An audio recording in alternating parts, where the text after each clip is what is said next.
You know that exact feeling when you just turn the final page of a truly incredible book? Oh, absolutely. Your mind is just completely buzzing. Right. You are sitting there, the cover is closed, and you have this overwhelming, like, burning desire to run out into the street. Just to tell the very first person you see absolutely everything about what you just experienced. Exactly. But then you actually try to explain it to a friend over coffee. And it all falls apart. It totally falls apart. Somehow, all those profound, complex emotions, they just get jammed up in a bottleneck in your throat. Yeah, you end up mumbling something highly articulate like, oh, it was good, there was a guy, and, well, stuff happened. It is incredibly frustrating to feel so much and say so little. It really is a universal frustration. And it happens because the translation of a profound internal emotional experience into, external linear spoken language. Right, getting it out of your head. Exactly. That translation is actually one of the most difficult cognitive tasks we ask our brains to perform. Wait, really? Just talking about a book? Yeah. We want to capture the magic, but the sheer volume and complexity of our thoughts actually becomes the obstacle that trips us up. We basically overload our own system. Okay, let's unpack this, because that bottleneck is exactly what we are focusing on in today's deep dive. It's a great topic. We are dissecting a guide titled The Art of Conversing About Books, and specifically, we are looking at an engaging session led by two guides, Ava and Alex. Right, they lay out this whole framework. Yeah, they lay out a framework for language learners to talk about books naturally in English, to build confidence and, expand their vocabulary. But right off the bat, we need to reframe what we're actually looking at here. Definitely. This might be a language learning guide on paper, but exposing the bare bones mechanics of a beginner's conversation reveals exactly where advanced native speakers completely derail. We really do forget the basic mechanics of human connection. We do. What's fascinating here is that this source provides a step-by-step masterclass in taking complex inner thoughts or feelings about a book and translating them into simple, confident spoken English. That is the perfect lens for this material. When we look at how Ava and Alex approach this, it's not just a list of vocabulary words to memorize. Right. They're essentially reverse engineering how humans connect over stories. They take those tangled inner feelings and provide a blueprint to remove the conversational friction. Disguised as an English lesson. Exactly, disguised as a lesson. So let's get into that blueprint. Because before you can dissect the nuances of a complicated plot with a friend, you have to establish common ground. You have to know what you are bringing to the table. And how to confidently serve it up without, completely overwhelming the other person. Right. The guide points out a few broad genres that typically spark the best conversations. Novels, self-improvement books, biographies, adventure stories. And the foundational move to introduce them is relying on what we can call anchor phrases. Anchor phrases, yeah. These are highly structured, predictable openings like, my favorite book is, or one of my favorite books is. It seems almost overly simplistic, doesn't it? It does. I mean, it makes me think of how you would introduce a friend at a loud, crowded party. Oh, that's a good analogy. Right. Like, if I bring my friend Sarah to a gathering, I don't walk up to a group of strangers and immediately start listing Sarah's childhood traumas. That would be intense. Or her specific career anxieties, or her complicated relationship with her sister. That would terrify everyone in the room. It would definitely clear the room. I just say, hey everyone, this is my friend Sarah. It is a clear, bounded introduction that gets the conversation started safely. Yeah. But looking at these anchor phrases, from a cognitive perspective, why do we need rigid formulas? Like, one of my favorite books is, it feels like we are holding the speaker back from getting to the good stuff. Well, we aren't holding them back. We are actually preserving their mental bandwidth. How so? Think of these anchor phrases like a computer's boot sequence. When you are trying to speak, especially if you are learning a new language, but even if you are just highly passionate about a topic. Right, your brain is doing a million things. Right. Exactly. The cognitive load is immense. Your brain is simultaneously managing grammar, vocabulary, the social dynamics of the listener. Trying to remember if they even like sci-fi. Right, and on top of that, the 100,000-word plot you were trying to summarize? Wow, yeah, that is a lot of RAM being used up. It is. If you try to invent a highly original, poetic opening sentence while managing all that data, your system crashes. You freeze. So by automating that opening move, you free up the CPU. You don't have to think about the first 5 words, so your brain has the processing power to formulate the next 10. Precisely. Having those predictable starting points Completely removes the anxiety of translating that first thought. It prevents you from stumbling right out of the gate. And more importantly, by taking the pressure off the introduction, the speaker can focus on maintaining eye contact, reading body language, and actually connecting with the person in front of them. Because the connection is the goal, not the literary analysis. Exactly. Connection over perfection. Okay, so once you've successfully booted up the conversation and introduced the book, the listener is naturally waiting for the payoff. They want to know what's in it for them. Right. This means moving from the what to the why and the who, which is the next phase Ava and Alex map out in the text. Transitioning from the objective fact of the book's existence to your subjective experience of it. Exactly. For explaining the why, the guide suggests focusing heavily on the emotional impact, using phrases like, I like it because it's inspiring. Or, the story is very interesting and exciting. Right. And then when describing the characters, they offer phrases like, the main character is brave and intelligent. Or, I really connected with the characters. Now, here's where it gets really interesting. I have to push back on this a bit. I suspect I know where you're going with this. So look, as someone who reads a lot, adjectives like interesting and exciting feel incredibly basic. They do feel a bit elementary. If I am trying to have a genuine dialogue about a hard sci-fi novel that deals with, I don't know, complex themes of artificial intelligence, and I just tell my friend, it's interesting, doesn't that fall completely flat? I feel like relying on vocabulary you learned in middle school doesn't make you a better conversationalist. It just keeps you in the shallow end of the pool. Exactly. How does that actually help the listener become a better speaker? Surely this framework requires scaling up the vocabulary. If we connect this to the bigger picture, I absolutely validate that impulse. When you are deeply moved by a complex piece of art, interesting feels like an injustice to the material. It really does. It feels like you're shortchanging the author. But if we look at the mechanics of human interaction here, the simplicity is actually the genius of this approach. It is the most strategic choice you can make. Wait, really? Why? Because the goal of this specific phase isn't to deliver a flawless, comprehensive review. The goal is to create a conversational hook. A hook, meaning you are deliberately leaving blanks for the other person to fill in, rather than just talking at them. Exactly. Yeah. Imagine you go the other route. You deliver a 5-minute, unbroken monologue using highly academic jargon. Analyzing the sci-fi protagonist's psychological flaws. And the author's socio-political undertones. Yeah, nobody wants to be trapped at a coffee shop listening to that. Right. You aren't having a conversation anymore. You are delivering a lecture. The listener has nowhere to enter the discussion. They're just standing there waiting for you to finish so they can nod. Oh, I see.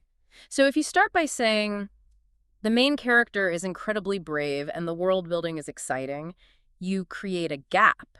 You leave room for the listener to lean in and ask, really, what did they do that was so brave? I see the utility in that. You aren't trying to finish the conversation with one perfect, unassailable sentence. No, you are trying to invite the other person into the space. If I say I really connected with the characters, it's completely subjective. And nobody can argue with your personal connection. Right, but they can ask me to elaborate on it. And that is a crucial distinction for advanced speakers to remember. We often try to impress people with our comprehension of the material. When what people actually care about is our emotional relationship to the material. Exactly. That phrase, I really connected with the characters, anchors the conversation in shared human experience. Yes, if you are talking to a fellow sci-fi nerd, you will eventually scale up the vocabulary as the conversation deepens. But the entry point must be accessible. The priority is keeping the dialogue flowing back and forth, not building a wall of text. That reframes those basic adjectives completely. It's not about dumbing down the book. It's about opening the door for the listener. Which actually leads perfectly into the next layer of the guide. Ava and Alex remind the learner that a book isn't just a static object sitting on a shelf. No, it's an experience. An experience we actively integrate into the mundane reality of our daily routines, and eventually pass on to others. The shift from the internal emotional experience to the external lived lifestyle. Right. They highlight discussing reading habits, sharing context with phrases like, I read every day, or I usually read before going to bed. And then, of course, the ultimate social act. Recommending the book. Using phrases like, I highly recommend this book, or you should definitely read it. The recommendation part makes perfect sense. Yeah, that's the whole point of bringing it up. But the reading habits part, it seems almost too simple. I see how it pivots the conversation from the abstract book to the personal reader. But why does it matter if I tell someone what time of day I read? It might seem trivial, but it adds immense value Really? How? because it introduces vulnerability. When you transition from discussing the sweeping themes of a biography to admitting, I usually read a few pages before I fall asleep, You're sharing a routine. you are pulling the listener out of the abstract world of the narrative and inviting them into your living room. You are sharing a small, intimate detail about the rhythm of your daily life. Oh, wow. It dramatically humanizes you as a speaker. It grounds the intellectual conversation in everyday reality. And I guess from the perspective of language acquisition, it serves a highly functional purpose, too. It does. It expands the learner's vocabulary beyond niche literary terms. It forces them to practice describing their daily routines, their time management, their personal habits. Exactly. It turns a one-dimensional book reviewer into a fully rounded, versatile human being who can converse about life itself. That's a really subtle shift, but a powerful one. It turns the interaction from a transaction of information into a genuine getting-to-know-you exercise. And then, once that personal trust is established, capping it off with, "I highly recommend this book," acts as a transfer of value. You are essentially saying, I found this resource, it improved my life, and now I want to give it to you. Which is deeply rooted in our evolutionary drive as social creatures. We survive and thrive by sharing useful information, resources, and lessons with our tribe. Now, recommending a book is really the modern social reward of reading. It is the culmination of the entire conversational framework Ava and Alex have been building. You introduce the artifact, explain its emotional value, ground it in your personal life, and then offer it to the listener. Okay, so having laid out all these individual load-bearing pillars, the introduction, the why, the characters, the habits, and the recommendation, the guide does something incredibly useful. It puts the blueprint into action. It does. Ava and Alex provide a full, natural conversation between the two of them to demonstrate how these pieces organically fit together in real-world practice. This is where we get to see the scaffolding hold weight. Let's break down the mechanics of their exchange. Alex asks Ava if she enjoys reading. And she responds that it's one of her favorite hobbies. Right. When he asks for her favorite book, she tells him it is a motivational book because it, quote, teaches valuable life lessons. Then Alex asks why she likes it so much. And Ava uses the exact foundational pieces we just explored. She describes it as inspiring, easy to understand, and full of useful ideas. Finally, when asked if she would recommend it, she enthusiastically says absolutely, believing everyone can learn from it. So what does this all mean? Because looking at this transcript, there is a glaring, fascinating detail about Ava's side of the conversation. Let's hear it. She never names the book. Yep, not once. Not once in the entire exchange does Ava provide the title or the author of this supposedly life-changing motivational book. She just flawlessly uses the conceptual framework to convey her passion. Which perfectly proves the underlying thesis of their entire guide. The specific noun, the title of the book, is actually the least important part of the exchange. Because the framework is doing all the heavy lifting. Exactly. Yeah. Even without the title, the communication was completely successful. You felt her enthusiasm. You understood why it mattered to her. You grasped the tangible value it provided. Valuable life lessons, useful ideas, accessibility. It demonstrates that if your conversational scaffolding is solid, you can plug literally any piece of media into the system. And successfully transfer your passion to another human being. The structure of connection matters more than the data being transmitted. That is a wild realization. Just totally reframes how we talk to each other. It really does.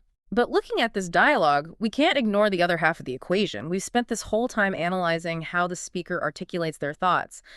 But communication doesn't exist in a vacuum. No, it doesn't. The listener has a job to do, too. Right. Alex is not just a passive receptacle waiting for his turn to monologue about his own favorite book. This raises an important question about active listening.